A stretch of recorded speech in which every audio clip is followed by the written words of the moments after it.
اور بھوک بھی زیادہ نہیں لگی ہے شاید، اس وجہ سے تقاضا کسی نے نہیں کیا۔ یقین یعنی بہت دن سے یہی یعنی سب سے ارادے ظاہر ہوتے رہے کہ بھائی سب کو مختصر پڑھنا ہے اور سب کو جلدی کرنا ہے، 10 بجے کے بعد کوئی پروگرام نہیں چلنا چاہیے۔ لیکن بہرحال یہ بھی قرآن ہی کی برکت میں سب کچھ ہوا ہے، انشاءاللہ آپ حضرات کو اس کا بدلہ ملے گا۔ میں اس وقت بہرحال مجھے جہاں خوشی ہے کہ یہ پروگرام بہت کامیابی کی طرف گیا اور ہوا، اور ہمارے جتنے شاگرد ماشاءاللہ قدیم یہاں آئے، انہوں نے جتنا اچھا پڑھا، تو مجھے اس ادارے سے جو فارغ ہوئے اور ہو رہے ہیں، عزیزم مولانا قاری مفتی احمد یاسر صاحب اور عزیزم مولانا قاری مفتی محمد عمار صاحب اور احقر نے بھی جو بھی خدمت کی ہے آپ حضرات کی، یقیناً خوشی ہوئی ہے۔ اور میں اس مجمع کو اور یہاں کے اساتذہ اور قرہ حضرات جو بیٹھے ہیں، مہمان بیٹھے ہیں، میں یہ بھی بتا دوں کہ ان 50 میں غالباً 10-12 ہی شاید حافظ قرآن ہیں، جہاں تک میری تحقیق ہے۔ جتنے بچے فارغ ہو رہے ہیں اس میں 10-15 ہی بچے ہو سکتے ہیں یہ حافظ قرآن ہیں، ورنہ سب غیر حافظ قرآن ہیں۔ یعنی یہ حافظ قرآن نہیں ہے، لیکن میرا ایک داعیہ اور جذبہ یہ بھی ہے کہ غیر حافظوں کو قرآن پاک زیادہ صحیح اور درست کرنے کی ضرورت ہے۔ حافظ قرآن تو کچھ صحیح پڑھ لیتے ہیں، لیکن جو غیر حافظ ہوتے ہیں ان کا قرآن پاک زیادہ غلط ہوتا ہے، ان کو زیادہ تصحیح کرنے کی ضرورت ہے۔ اسی وجہ سے میں اپنی طرف سے شرط نہیں لگاتا، بلکہ ہماری انتظامیہ جس کا ابھی ہمارے استاد حدیث دارالعلوم وقف کے حضرت مولانا سکندر صاحب دامت برکاتہم، خلیفہ حضرت مولانا محمد سالم صاحب رحمت اللہ علیہ نے ذکر کیا کہ قاری صاحب کی بڑوں نے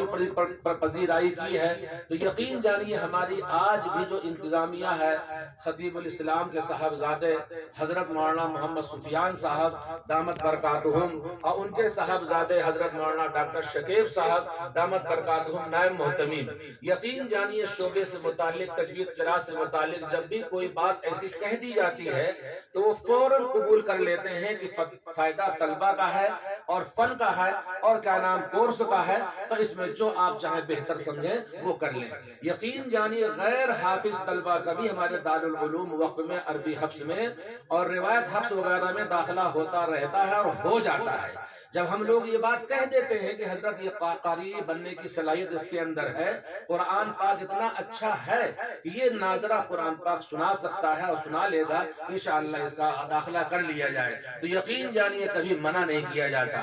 تو اب میں آپ حضرات سے ایک دو باتیں کہہ دوں۔ ابھی جلدی ہی کشمیر کے بہت بڑے ایک بزرگ اور بہت اللہ والے آئے تھے جو ہمارے پیر بھائی ہوتے ہیں۔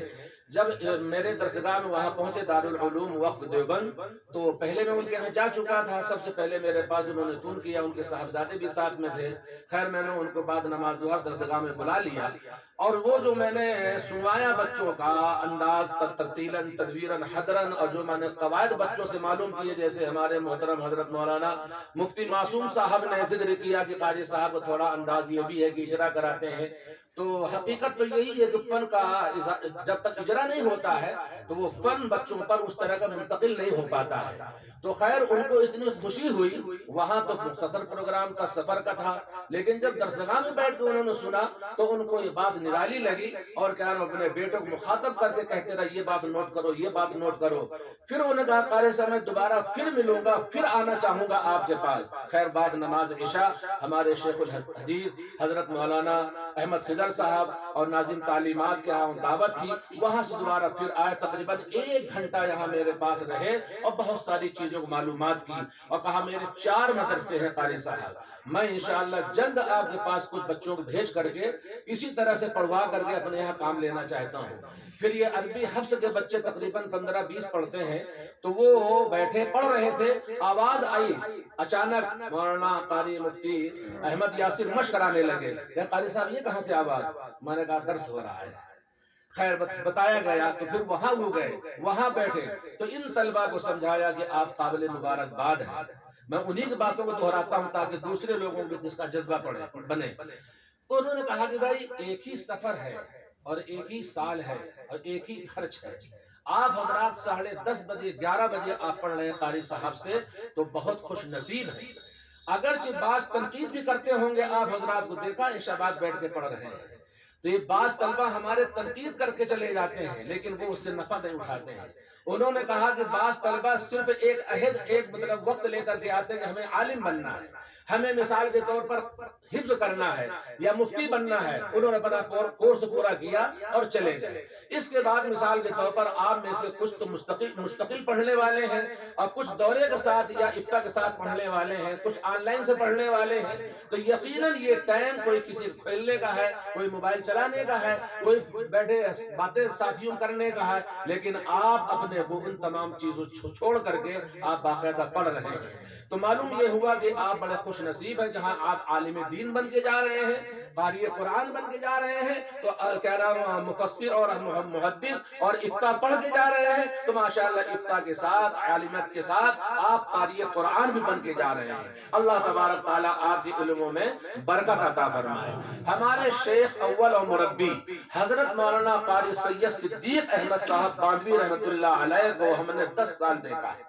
جب طالب علم حضرت کے پاس آتا تھا تو اس سے پوچھتے تھے آپ کے پاس ٹائم کتنا ہے، آپ کے گھر کے حالات کیا ہیں اور آپ کے پاس کتنا علم ہے۔ جب اس کا جائزہ حضرت لے لیتے تھے تو اس کے بعد اسی وقت وہیں سے شروع کرتے تھے تاکہ اس کا وقت ضائع نہ ہو۔ آپ ہمارے استاد محترم حضرت مولانا سکندر صاحب کے استاد محترم حضرت مولانا مفتی معصوم صاحب کے محترم استاد محترم حضرت علامہ محمد حسن صاحب باندھوی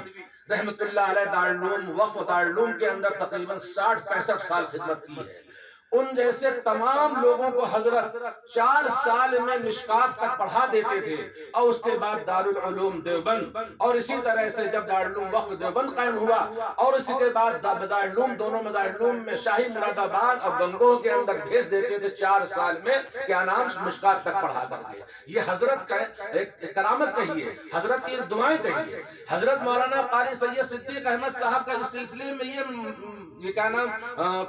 حکم بھی ہوتا تھا اور ان کے اندر کا داعیہ بھی ہوتا تھا، اگر کوئی شخص حضرت سے مرید ہوتا تھا، ہاتھ میں ہاتھ دے کے بیعت ہوتا تھا تو حضرت بیعت کر لیتے تھے۔ بہت دن تو کیا ہی نہیں حضرت مولانا مفتی محمود صاحب جب تک زندہ رہے، اور حضرت جاتے تھے انہی سب کو بیعت کرا دیتے تھے۔ لیکن اگر حضرت جب سمجھ جائیں حضرت مولانا صدیق صاحب باندھوی کہ یہ ہم سے جو مرید ہو رہا ہے اس کا قرآن غلط ہے، یہ قرآن غلط پڑھتا ہے، تو حضرت صاف طور پر یہ کہتے تھے کہ بھائی پوری زندگی سبحان اللہ الحمدللہ اللہ اکبر پڑھنا ہے، لیکن یہ سب چیزیں نفل ہیں اور مستحب ہیں۔ اگر آپ کا قرآن صحیح نہیں ہے جائیے فلاں قاری صاحب کے پاس، فلاں حافظ صاحب کے پاس، قرآن آپ ٹھیک کیجئے، اور قرآن پاک کی تصحیح فرض عین ہے اور دوسرے علوم بات کے ہیں۔ تو یہ ہمارے بڑوں نے یہ سکھایا ہے، اور حضرت مولانا صدیق صاحب درجہ حفظ میں بھی پہنچ کر کے قرآن سنتے تھے۔ ہمارے استاد محترم حضرت قاری مظہر صاحب کو لانے میں حضرت نے بڑی دلچسپی لی تھی، سب کو جو تنخواہ مقرر تھی وہ دیتے تھے، اور اس کے بعد حضرت مولانا قاری مظہر علی صاحب کو جو آپ کے اس انعام میں لکھا ہے بیادگار امام الفت حضرت مولانا قاری مظہر علی صاحب فاروقی، ہم انہی کے شاگرد ہیں، انہی کی اجازت سے آپ کو اجازت